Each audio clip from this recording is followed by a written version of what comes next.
Hi friends, welcome back to Vinodhini Vlogs. நம்ம channel வந்து நிறைய பேர் சப்ஸ்கிரைப் பண்ணாமே பார்த்துட்டு இருக்கீங்க. மறக்காம சப்ஸ்கிரைப் பண்ணிக்கோங்க. இன்னைக்கு வந்து அத்வை குட்டிக்கு என்ன லஞ்ச்னு பார்த்தீங்கன்னா இது வந்து சாம்பார் வச்சு அதுலயே அவனுக்கு மிக்ஸ் பண்ணி வச்சிட்டேன். புடலங்காய் பொரியல் போட்டு வச்சிருக்கேன்.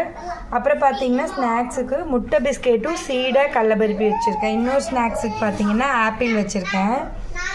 அதுக்கப்புறம் மத்தியானம் எங்களுக்கு என்னென்னு பார்த்தீங்கன்னா ஒயிட் ரைஸு. அதுக்கப்புறம் பார்த்தீங்கன்னா முருங்கைக்காய் போட்டு சாம்பார் வச்சுட்டேன். இன்றைக்கி வந்து அப்புறம் பொரியல் பார்த்தீங்கன்னா 2 பொரியல் பண்ணியிருக்கேன்.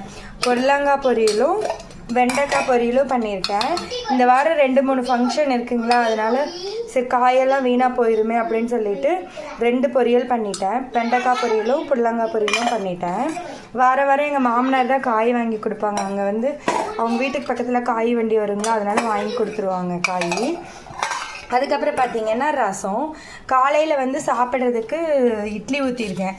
அதுக்கு சரி சாம்பாரே வச்சுட்டா காலையிலத்துக்கு ஊற்றிக்கலாம் அப்படின்னு சொல்லிட்டு சாம்பாரே வச்சாச்சு. இட்லி வந்து ஊற்றி வச்சுருக்கேன், வெந்துட்டுருக்குது இட்லி வெந்துட்டுருக்கு. நேற்று தான் வந்து மாவாட்டி கொடுத்தாங்க இட்லி, அதனால் காலையில் இட்லி ஊற்றிக்கலாம் அப்படின்னு சொல்லிட்டு இட்லி ஊற்றி வச்சுருக்கிறேன். இன்றைக்கி வந்து எங்களோட லன்ச் வந்து இதுதான். உங்கள் வீட்டில் என்னன்னு சொல்லி மறக்காமல் கமெண்ட் பண்ணுங்கள். இந்த வீடியோ பிடிச்சிருந்தால் லைக் பண்ணுங்கள், ஷேர் பண்ணுங்கள், கமெண்ட் பண்ணுங்கள். பாய், நெக்ஸ்ட் வீடியோவில் பார்க்கலாம்.